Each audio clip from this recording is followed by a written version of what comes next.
Drage gledalke, dragi gledalci, danes se nahajamo v Kančevcih, kjer imamo imenitnega gosta, Jacques Philippa, ki deluje v skupnosti Blagor in ki je trenutno prišel v Slovenijo in vodi duhovne vaje, po kateri je znan po vsem svetu.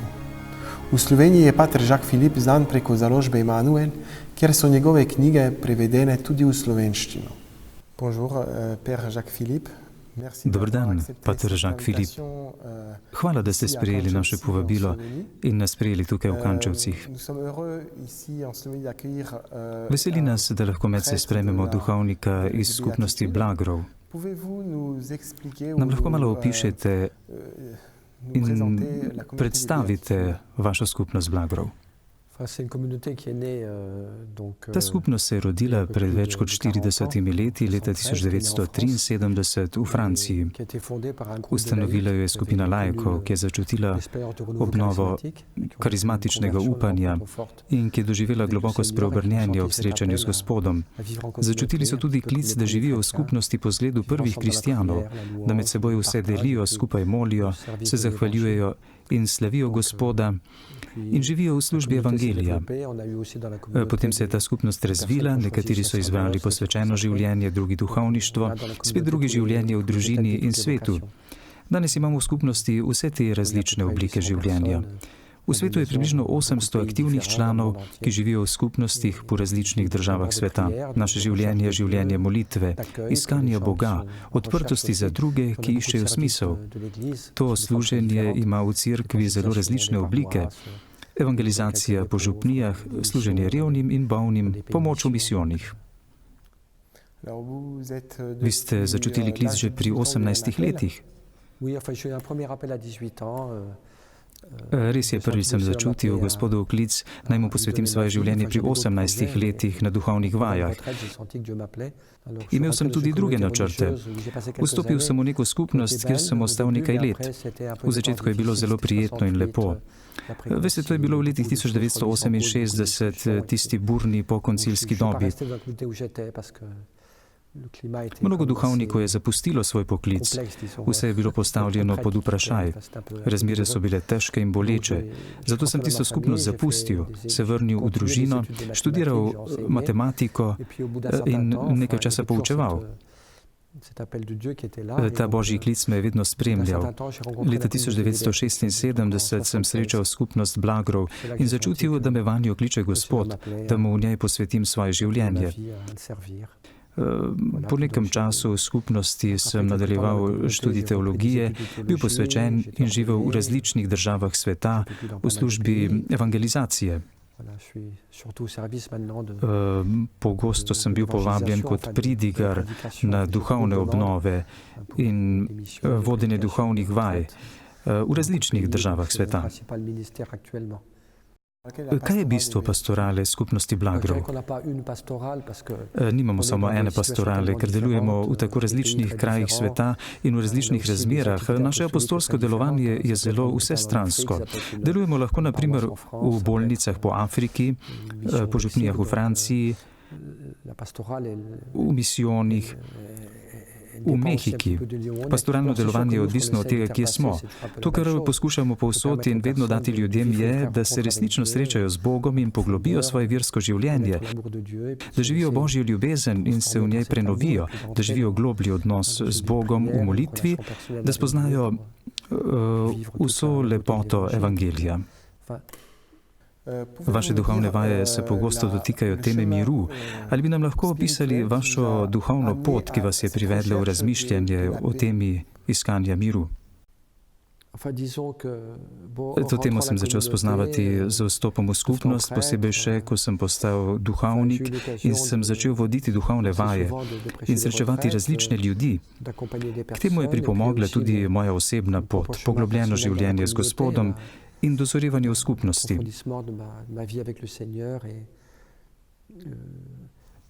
Res je tudi, da moja prva knjiga obravnava to temo.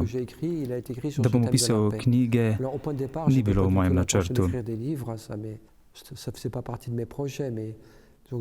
Kot sem že omenil, sem pogosto vodil duhovne vaje in sem kmalu ugotovil, da so nekatere teme, ki ljudi zelo zanimajo in jih nagovarjajo. Tako sem prišel na idejo, da bi jih napisal in bi bile tako dostopne širšemu krogu.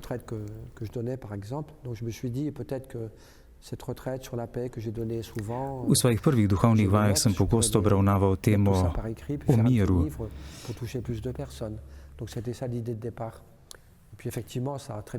O tem sem imel dosti zapiskov in tako je nastala moja prva knjiga.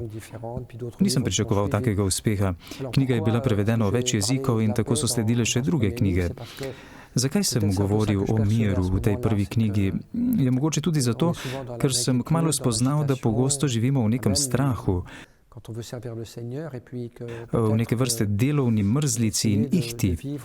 Bolj umirjen in zaupen pristop nam omogoča večjo bližino z Bogom in večjo odprtost Svetemu Duhu. Res je, da je mir milost in Božji dar, ki ga je treba sprejeti. Miru pa, ki nam ga je Gospod obljubil, ne živimo vedno v popolnosti. Z molitvijo in ljubeznijo do Gospoda ga lahko v našem srcu poglobimo in popolneje uresničimo.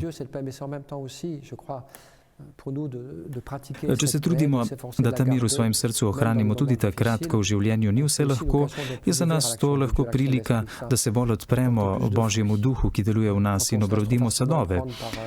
Če se s preveč lahkote predamo strahu in pretirani skrbi za vsakdanjost, ter nenehajmo hitenju in ihti, je nevarnost, da izgubimo stik s svojimi duhovnimi koreninami. Kar se nam ne bo zgodilo, če smo čuječi in umirjeni. To ni vedno lahko. Naredimo, kolikor zmoremo.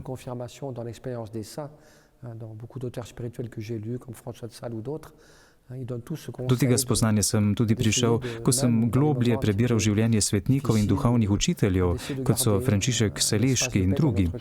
Vsi svetujejo, da tudi v najtežjih trenutkih poskušamo z molitvijo, z zaupanjem in vero ohraniti v svojih srcih oazo miru.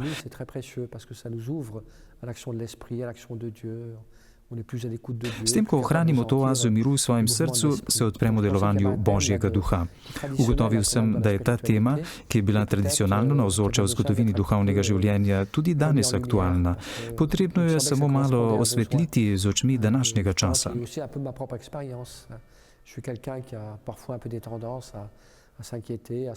Tudi v svojem lastnem življenju sem ugotovil, da sem nekdo, ki je lahko tudi hitro zaskrbljen in preobremenjen z vsakdanjimi težavami. Počasi sem spoznal, da nas Gospod vabi, da mu bolj zaupamo, se umirimo in se mu prepustimo. Če ta Božji mir sprejmemo in živimo, je tudi naše delo za Gospoda bolj uspešno.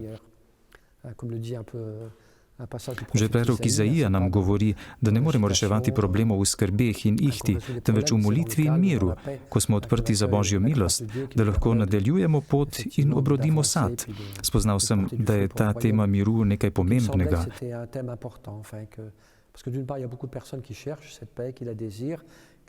Srečal sem mnogo ljudi, ki iščejo in si želijo miru, pa ne vedo prav, kje ga najti, kje so njegovi izviri.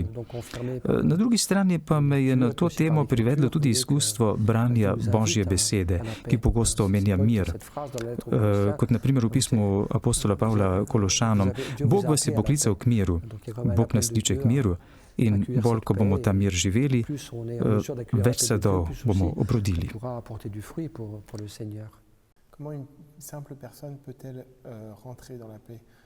Kako lahko sodoben človek zaživi ta mir v našem zmaterializiranem svetu? Kako zaživeti ta mir, ko nas v tem svetu toliko stvari vznemirja in zavaja v potrošništvo? Mislim, da je bistvo te skrivnosti v poglobljenem odnosu z Bogom, molitvi in odprtosti za Božjo milost. Iz človeškega vidika je ta mir neustvarljiv in presega naše moči. Božja beseda pa nam razodeva, da je mir Božji dar. Jezus nam pravi, svoj mir vam zapustim, svoj mir vam dam, ne kakor ga daje svet. V Božji besedi je tema miru pogosto navzoča. Bog, ki se nam razodeva, je Bog miru. On je neskončna moč in energija, kot pravi pismo. Bog je požigajoč ogenj, istočasno pa je Bog globina miru in pomiritve. Božji mir je mir, ki izhaja iz njegove ljubezni in svetosti, ki nam ga Bog želi posredovati. Bog ne želi, da živimo v naglici, strahu in nemiru. Vabi nas v svoj mir. Trdno sem prepričan, da je skrivnost pristopa v ta mir v veri, v molitvi in branju Božje besede. Samo tako lahko rastemo v zaupanju in ljubezni. Le tako lahko dovolimo, da se ta mir naseli v naša srca. Vir tega miru je v Bogu in nikjer drugje. Bistvo vprašanja je torej, kako vstopiti v stik s tem virom, kako sprejeti v naša življenja njegovo navzočnost in kako se posebej preko molitve ta mir lahko naseli v nas. Izkušnje mnogih kristjanov nam kažejo, da če si takrat, ko si vznemirjen, obtežen z vsakdanjimi skrbmi, vzameš nekaj časa za molitev pred najsvetejšim ali molitev rožnega venca, hitro ugotoviš, da ko si se poglobil v molitev, se istočasno pomiriš. Čeprav problemi ostanejo in se stanje okoli nas ni spremenilo, se vendar mi počutimo močnejše, bolj pomirjene, ker nam Bog da čutiti, da nismo sami, da nas spremlja in nas vodi. Ko se mu odpremo, začutimo, da je prihodnost v Božjih rokah in on nas ne zapušča. To ne pomeni, da ostanemo zavedno pomirjeni. V našem življenju doživljamo nevihte, kot apostoli na jezeru. To je del življenja. V teh trenutkih je nekaj čudovitega in pomirjajočega, če se zavedamo, da z vero, molitvijo in Božjo besedo lahko te viharje premostimo, preživimo in se zopet umirimo in vemo, da v njih nismo sami. Sprejeti ta Božji dar je za nas pomembno, ne le zaradi vsakdanjega ugodja, ampak zato, ker nas ta mir odpira Božji milosti in s tem daje možnost, da Bog v nas deluje. Mislim, da je bistvo v tem, da to ni iskanje ugodja in beg pred spopadom z realnostjo, kajti duhovno življenje je bitka. Zavedati se moramo, da je v tej bitki Božja pomoč nujno potrebna. Opreti se moramo na Boga, mu odpreti svoje srce, da se njegov mir lahko naseli v nas in nas vodi. Mislim, da je to dvostransko. Ko izkusimo Božjo ljubezen, ko spoznamo, da je Bog ljubezen in začutimo njegovo navzočnost, nam to pomaga najti mir. Če se zavedamo, da smo neskončno ljubljeni, je lažje ostati pomirjen. Ali je ljubezen sad miru, ali je mir sad ljubezni?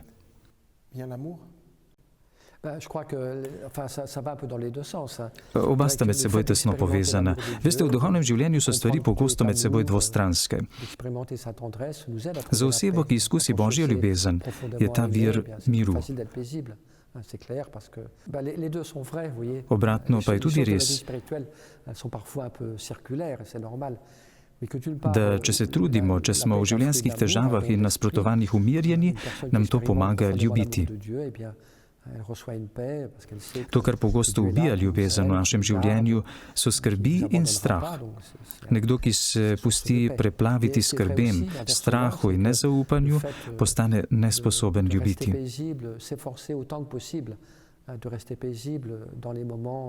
Ko smo preveč zaprti v naše lastne probleme, izgubljamo pozornost do sočloveka. Mislim, da se danes to zelo pogosto dogaja. Ko vedno samo poskušamo rešiti lastno kožo, se naša ljubezen ohladi. Nasprotno pa nas zaupanje in mir, ki izhaja iz tega zaupanja, napravita bolj odprte za sprejemanje in dajanje ljubezni, ki prihaja od Boga, kot pravi sveti Frančišek Saleški.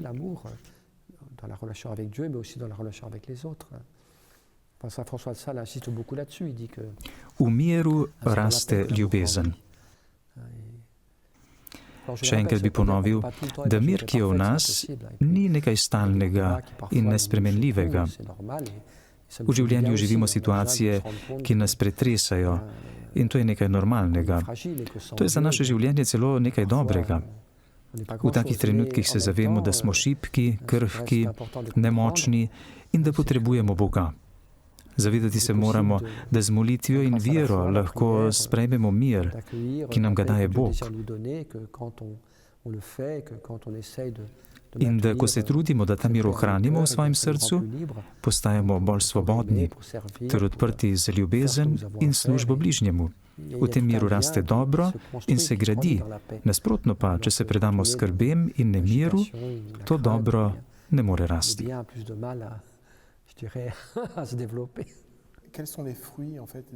Kateri so sadovi miru in ljubezni? Lahko bi rekel, da je mir sam po sebi sad Božje ljubezni, dar Svetega Duha, istočasno pa je mir tudi pogoj za večje dobrine. Kot Jezus pravi, kdor ima, se mu bo še dalo. Mir je Božji dar, ki pa ga ne smemo zadržati zase. Mir živi samo toliko, kolikor ga razdajamo drugim. Jezus sam nam pravi, blagor tistim, ki delajo za mir. Mir raste, ukolikor ga delimo z drugimi. Če ga poskušamo ohraniti samo zase, se vedno slabo konča. Če pa mir, ki ga najdem v Bogu, poskušam deliti, s tem, da sem razumevajoč, radodaren, da poskušam pomagati, tolažiti in opogumljati druge, ta mir raste kot vse duhovne dobrine, ki rastejo, če jih delimo. Če jih ne delimo, postanejo sterilne in izumirajo. Mir je Božji dar, ki nas osvobaja in nam daje moči, da lahko tudi drugim pomagamo. Če hočem ta mir deliti, je nujno potrebno, da ga v sebi tudi imam. V današnjem svetu zelo potrebujemo ljudi, ki so močni, pogumni in svobodni, sposobni prinašati v svoje okolje pogum, zaupanje in mir. Včasih si moramo postaviti vprašanje, kaj jaz sam širim okrog sebe. Ali je to ihta in nemir, ki ga nosim v sebi? Ali svoj stres prenašam na druge? To verjetno ni najlepši dar, ki ga lahko podarim svojim bližnjim. Včasih, ko sem preveč nemiren in raztresen, potrebujem pomiritev v Bogu. Z molitvijo najdem več notranjega miru in potem sem sposoben ta mir podariti tudi drugim. Tudi Jezus se v svojem življenju včasih umakne v samoto. Pomislimo samo na 40-dnevni post na začetku njegovega delovanja. Sedaj ste v Sloveniji, da boste vodili duhovne vaje. Ljudje, ki se bodo teh duhovnih vaj udeležili, se tudi na nek način umaknejo iz vsakdanjega življenja. Kaj nam lahko rečete o ljudeh, ki se v to podajo? Kako je mogoče rasti v veri, če se umaknemo?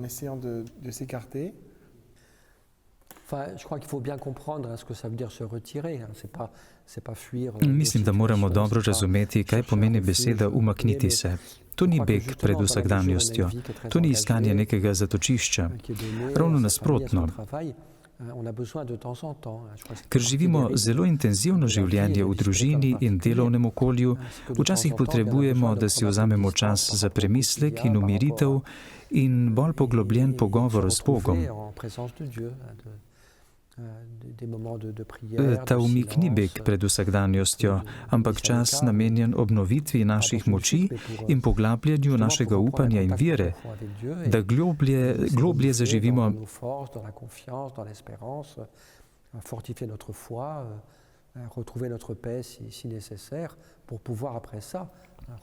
zaživimo njegov mir, ki nam pomaga, da se potem lahko soočimo z vsakdanjostjo, z več poguma, moči, zaupanja in svobode.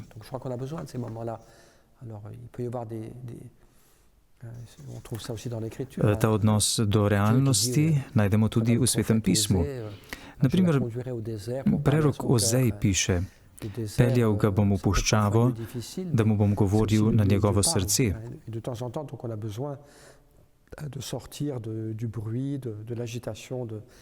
Puščava je lahko kraj z zelo krutimi razmerami. Je pa to tudi kraj, kjer nam Bog govori. Občasno potrebujemo, da se umaknemo iz vsakdanjega hrupa in hitenja. Občasno potrebujemo, da se umaknemo iz vsakdanjega hrupa in hitenja, da se v tišini, molitvi in razmišljanju ter delitvi z drugimi umirimo.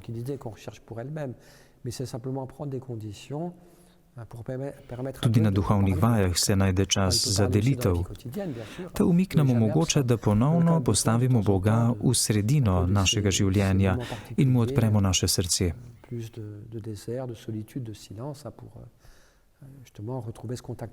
To ni iskanje samote, ampak iskanje pogojev, da lažje prisluhnemo Bogu. Res je, Bog v našem življenju ni nikoli odsoten, ampak mi rabimo trenutke tišine, da mu bolj prisluhnemo. Bistvo ni umik v samoto, ampak naša naravnanost, da poslušamo njegovo besedo, da nas ona prenovi, vodi, spremlja in ozdravi.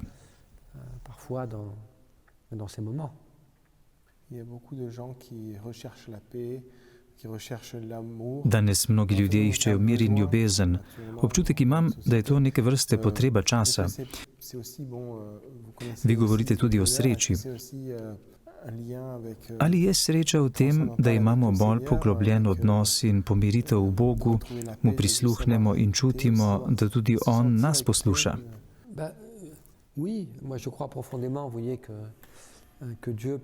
Da, globoko sem prepričan, da je Bog vir prave sreče. Rekel bi celo, da je sreča, ki nam jo daje Bog, edina prava sreča. Sreča, h kateri težimo, ni samo človeška sreča, ki zadovolji naše osnovne vsakdanje življenjske potrebe in želje.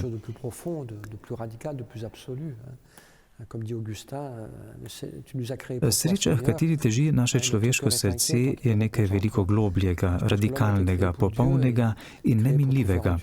Kot pravi sveti Avguštin, zase si nas ustvaril Gospod in nemirno je naše srce, dokler se ne odpočije v tebi. Je pense qu'on peut la trouver qu'en Dieu. Alors, il ne s'agit pas de mépriser bien sûr l'existence humaine, qui a sa beauté, qui a sa valeur. Človek je bil ustvarjen od Boga in za Boga, da v njem najde popolno in zadnjo srečo.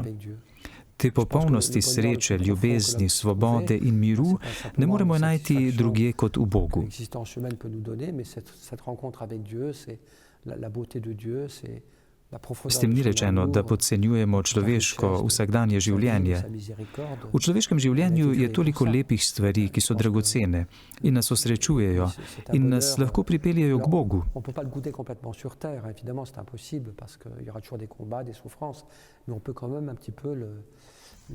Hočem samo reči, da najgloblja sreča, ki jo človek lahko doživi, ni samo v zadovoljevanju vsakdanjih želja in potreb, ampak je sreča, ki jo lahko najde samo v Bogu, njegovi ljubezni in usmiljenju, kajti zato smo bili ustvarjeni. Jasno je, da v tem življenju ne moremo doseči te popolne sreče, ker to življenje ne bo nikoli brez bojev in trpljenja. Lahko je samo začutimo in predokusimo, kot pravi psalm, poskusite in spoznajte, kako dober je Gospod.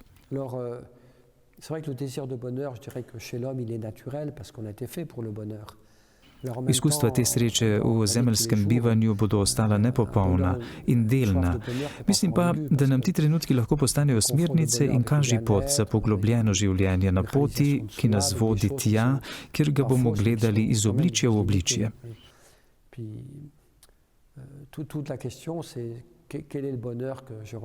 Hrepenenje po sreči je za človeka nekaj naravnega, kajti ustvarjeni smo bili za srečo.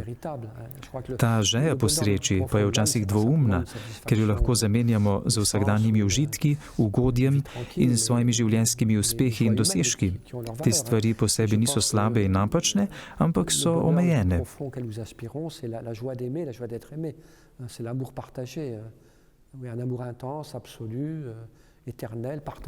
Osnovno vprašanje je o tem, kakšno srečo iščemo, kje je njen izvir, in kakšno je njeno bistvo.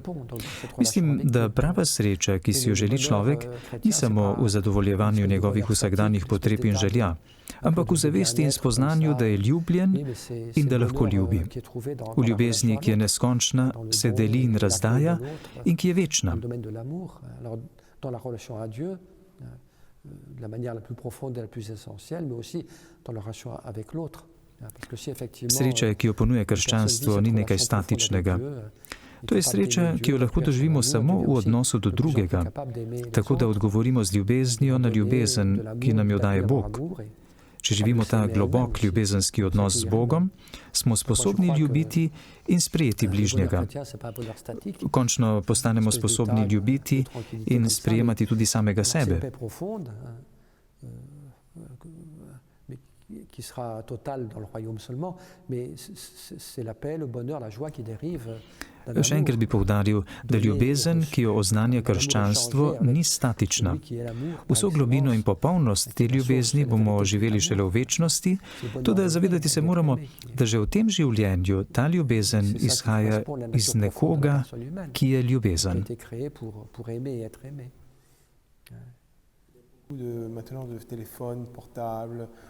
Živimo v dobi prenosnega telefona, televizije, interneta, ljudje so vsi zelo priklopljeni. Da, priklopljeni. Ali ni to neke vrste iskanje sreče tam, kjer ne obstaja? Človek išče nekaj v nečem, ki je prazno. Ali nismo s temi izkušnjavami nekako zaslepljeni?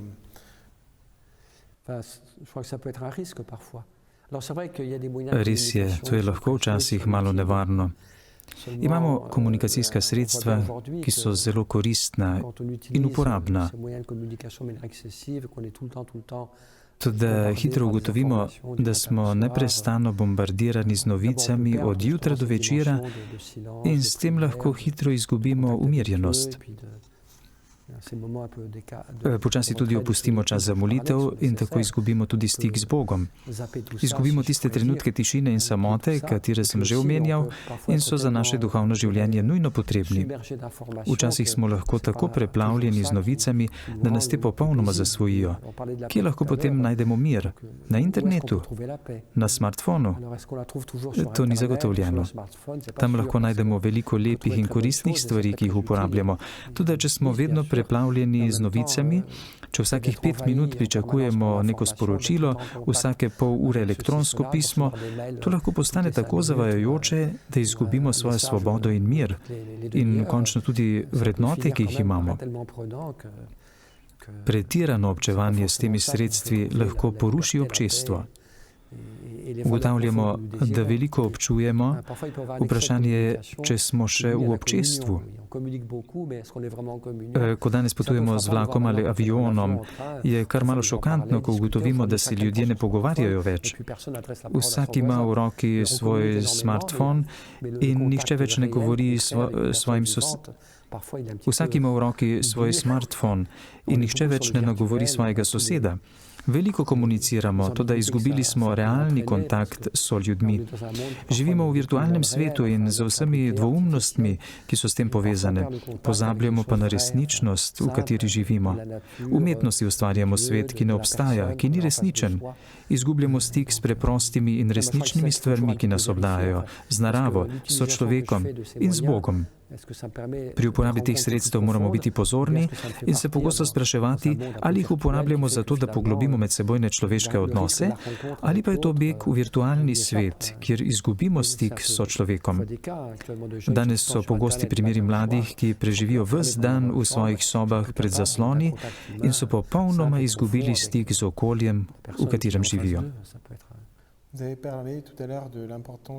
Pogosto poudarjate dejstvo, da je pogovor med partnerji za skupno življenje, ki obrodi sadove sreče, temeljnega pomena.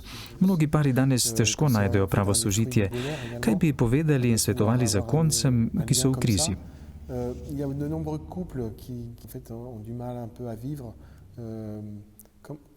Qu'est-ce que vous conseillez à ces personnes qui sont actuellement en crise, par exemple, pour vivre encore, pour ne pas désespérer dans le mariage?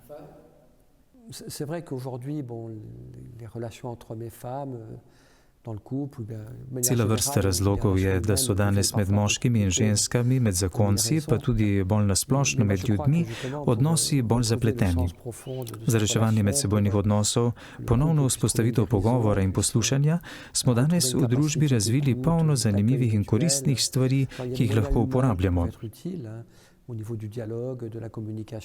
Toda osebno mislim, da je to, kar je najpomembnejše za reševanje teh problemov, ponovna vzpostavitev zveze z Gospodom, z njim, ki je vir ljubezni, ki je ljubezen sama.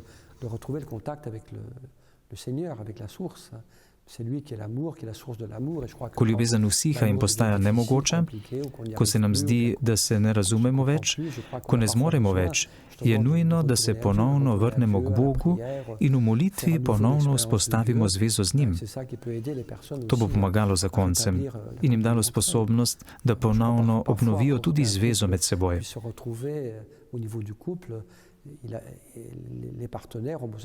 Da se zakonski par lahko ponovno najde, nujno potrebuje, da ponovno najde Boga. Samo On zakoncema lahko da moč ozdravljenja, moč odpuščanja. Mislim, da je nemogoče graditi medsebojne odnose v skupnem življenju brez sposobnosti odpuščanja. Odpuščanja in sprejemanja sočloveka, pa tudi samega sebe z vsemi omejitvami in slabostmi. To ni vedno lahko in preprosto, tudi z Božjo milostjo in pomočjo postane mogoče. Le On nam lahko daje moč medsebojnega sprejemanja in odpuščanja, kar je za skupno življenje v zakonu bistveno.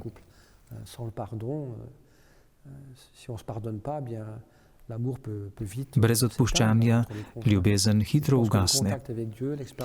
Mislim, da ko položimo pred Gospoda naše lastne grehe, je izkušnja Božje navzočnosti, njegovega usmiljenja in odpuščanja neprecenljivo sredstvo, ki nam daje tudi moč medsebojnega odpuščanja, kljub napakam, ki smo jih v svojem zakonskem življenju storili.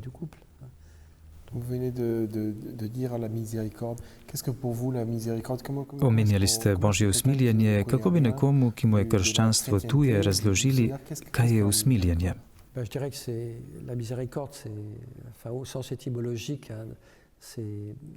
Pojem usmiljenje prihaja iz hebrejščine, pomeni pa tisto neskončno bistvo Boga, ki je ljubezen. Bog nas ljubi kot mati svojega otroka, ljubi nas z vsem svojim bitjem. Usmiljenje je torej tista nežna, zvesta, neskončna in brezpogojna Božja ljubezen, na katero lahko človek nedvomno vedno in povsod računa, se k njej zateče. Ljubezen, ki rešuje in ozdravlja. Usmiljenje je Bog sam, ki se sklanja k človeku, ozdravlja njegove rane, mu odpušča njegove zmote, grehe, napake in ga vabi, da ne obupa, mu daje možnosti in moči, da vedno znova vstane in gre naprej. Božje usmiljenje, ljubezen je večje kot vsi naši grehi in napake. Božja ljubezen nam bo vedno dala možnost, da ponovno odkrijemo lepoto in smisel življenja. Božje usmiljenje, moč njegove ljubezni, me more vedno rešiti in iztrgati iz hudobije greha. Ne glede na zmote in napake, ki sem jih storil, ne glede na zlo, ki me je doletelo, ali na zlo, ki sem ga storil, me njegova ljubezen vedno znova vodi k dobremu, k življenju in pravi ljubezni. Usmiljenje je tista neskončna, neizčrpna Božja ljubezen, ki je večja kot vsako zlo in katerikoli grehi in rane človeka. Ljubezen, ki se sklanja na vsakega in mu daje svobodo in moč, da lahko vedno v upanju in zaupanju ponovno začne in gre naprej. Kakšen pa je vaš osebni odnos do usmiljenja? Kako ga živite in doživljate?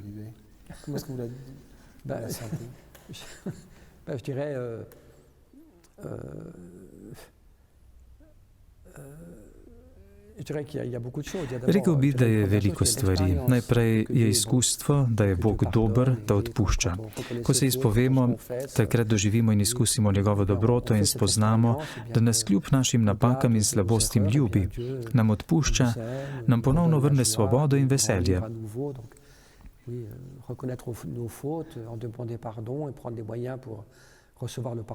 Če priznamo svoje grehe in jih obžalujemo, ter se jih izpovemo, to Božje usmiljenje, ki nas osvobaja, ozdravlja in rešuje, v resnici izkusimo. Tudi izkustvo, da se vedno, ko Gospoda potrebujemo, lahko zatečemo k njemu.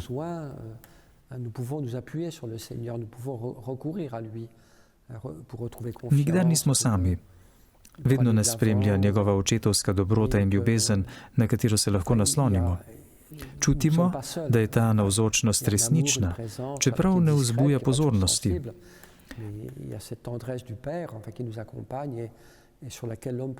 Mislim, da bolj ko dozorevamo, bolj spoznavamo lepote življenja in njegove prave vrednote.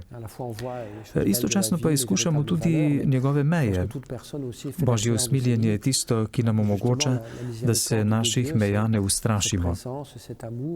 Spoznavamo, da smo kljub našim napakam in padcem ljubljeni in da lahko ljubimo. Vedno, ko potrebujemo, nam je življenje ponovno podarjeno od Boga, ki je vir življenja, ljubezni in ki nam odpušča. To izkustvo se lahko doživlja v različnih oblikah. Vse to je bistvo, vse to je odvisno od časa in okoliščin.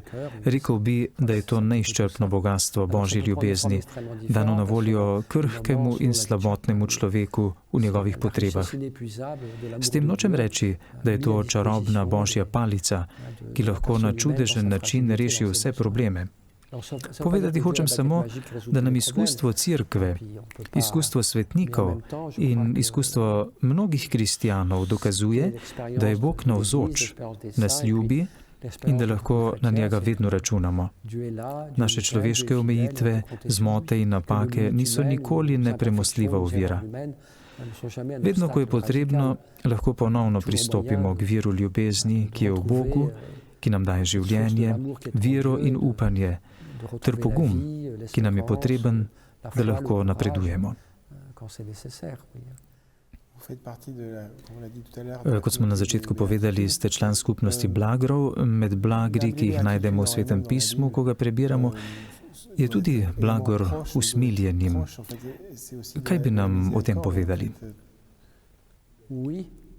Res, v Svetem pismu je mnogo blagrov, v tem smislu, da je mnogo izrazov, ki se začenjajo z besedami blagor tistemu, ki, blagor človeku, ki posluša Božjo besedo, blagor človeku, ki. Najbolj poznan je odlomek iz Matejevega evangelija, v malo krajši obliki ga najdemo tudi v Lukovem. V tem odlomku Jezus kar 9-krat zapovrstjo uporabi to besedo na malo paradoksalen način, ko pravi blagor ubogim, blagor krotkim, blagor žalostnim, blagor preganjanim. Podaje nam sliko sreče, ki nas malo iztiri in na katero nismo navajeni, ker ne ustreza sliki o sreči, ki jo navadno imamo. Mislim, da nam Jezus v teh blagrih hoče samo povedati, da je tudi v težkih življenjskih situacijah sreča mogoča, ker je Bog navzoč. Ko se opremo nanj, ki je vir življenja, sreče in ljubezni, ponovno najdemo srečo. S tem nočem reči, da to srečo vedno čutimo in doživljamo skozi vse življenje. Jasno je, da je to nemogoče. V življenju so nam dani trenutki resnične, pa čeprav samo delne sreče. To je takrat, ko ljubimo, ko služimo in ko spoznavamo Boga. Mislim, da so nam blagri predvsem kaži pot k resnični sreči. Resnična sreča ni v visokih položajih, v moči in bogastvu. Resnična sreča je tam, kjer je navzoč Bog. In Bog je navzoč tudi v naših solzah, v ubogih in zapuščenih. Če najdemo Boga tudi v najtežjih življenjskih situacijah, najdemo mir, svobodo in srečo. Kateri od blagrov vam je najbolj pri srcu? Mislim, da sta dva. Na prvo mesto bi postavil blagor tistim, ki delajo za mir, imenovani bodo Božji otroci. Kar mi ta blagor hoče povedati je, da je srečen tisti, ki najde v Bogu svoj mir in ga z molitvijo in vero zna prinašati drugim. Dodal pa bi tudi še blagor ubogim. Ta blagor je skoraj malo protisloven, saj nas uboštvo navadno navdaja strahom. Ljudje mislijo, da je za srečo potrebno bogatstvo, da moramo za srečo imeti polno talentov in sposobnosti. Resnica, ki nam jo ta blagor hoče povedati, je, da lahko trenutki uboštva, krhkosti in človeških omejenosti postanejo milost, ker so to priložnosti, ki nam omogočajo, da se opremo samo na Boga.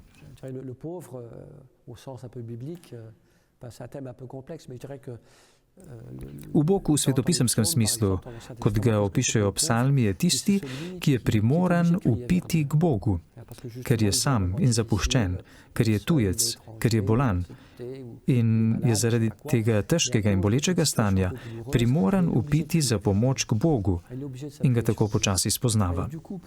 Ker je Bog zvest, kot pravi psalm, ko ubožec vpije Gospodu, ga Bog posluša.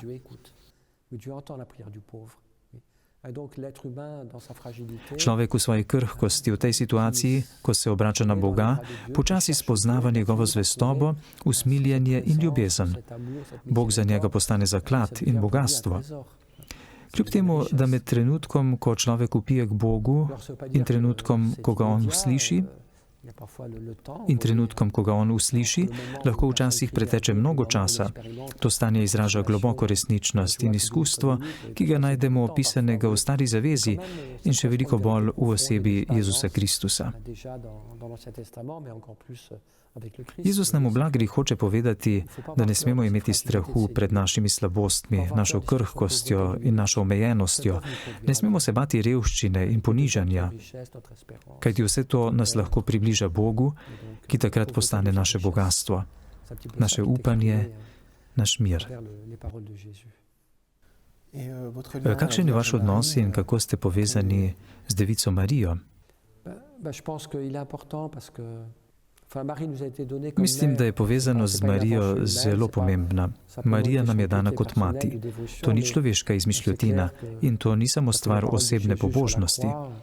Po besedah Jezusa na križu je popolnoma jasno, da nam je bila Marija dana kot mati, kot njegovi učenci smo ji bili zaupani. Marija je duhovna mati vseh vernih. Jasno je, da je v središču naše vere Kristus. Bog pa je po svoji neskončni modrosti postavil Marijo na zelo pomembno mesto, da nas vodi k Kristusu in odpre za spoznavanje Božje skrivnosti in njegove ljubezni. Če se zaupamo Mariji, nam ona prav gotovo lahko pomaga, da rastemo v upanju, veri in ljubezni in se tako približamo Bogu.